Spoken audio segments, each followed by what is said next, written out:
Maybe people think Mars is a good place to live because it used to be like Earth, kind of. Way back when, everyone thought the moon was another planet like Earth with oceans and stuff. That's why they called the dark spots seas. But there weren't many stories about space like we have now. People wrote about exciting, faraway places like China and the Wild West instead. Mars felt like that to people back then, mysterious and far. Then later on, everyone got super into space and started writing stories about it. That's how we got sci-fi, and now Mars seems like a place we could really go to. Mars used to look promising. We saw clouds and maybe even watery canals. For 50 years, it was the hottest alien spot in stories. Everyone thought it was like Earth, a place to live. But this video is here to clean things up. We're wiping away those old dusty ideas about Mars that are stuck like bad cholesterol in our collective brain. Living on Mars is tough.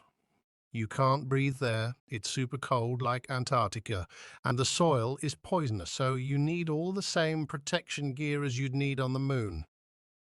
It's basically as hard as living on the moon. But Mars is much, much further away, 200 times farther. That makes everything super expensive and slow.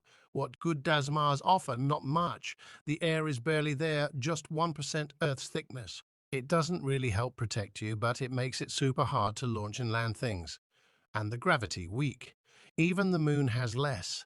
If we want low gravity, Mars isn't the best choice, so Mars isn't easier than the moon. It's just as hard, way farther away, and not much better in terms of air or gravity.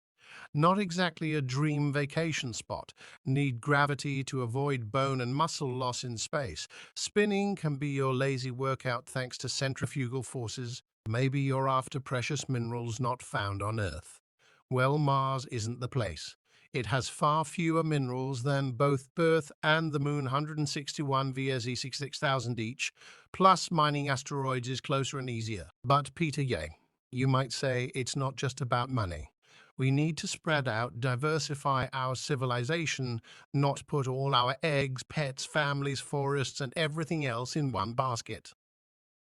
Moving factories to the moon could be great. It would cut down on pollution and shipping times. Plus, the moon's dark side is perfect for telescopes on Earth.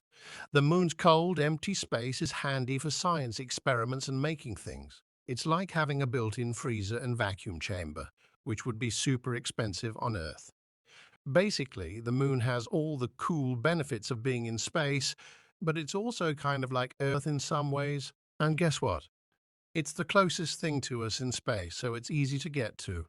Imagine Earth without a moon, or with a useless, tiny one, or one like Jupiter's moons with thick air and strong gravity. Launching into space would be super expensive, taking forever. We'd need giant, costly space stations instead of the moon's ready-made resource stash. Building these stations would be tough, and without the moon's resources, it'd be like starting a space program on hard mode.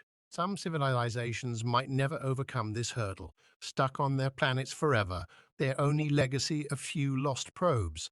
So we're lucky to have the moon as our spacefaring training ground. It's like starting the game on easy mode. Forget nice beaches. It's basically a dry, empty desert. What it offers is knowledge, a treasure trove for scientific exploration.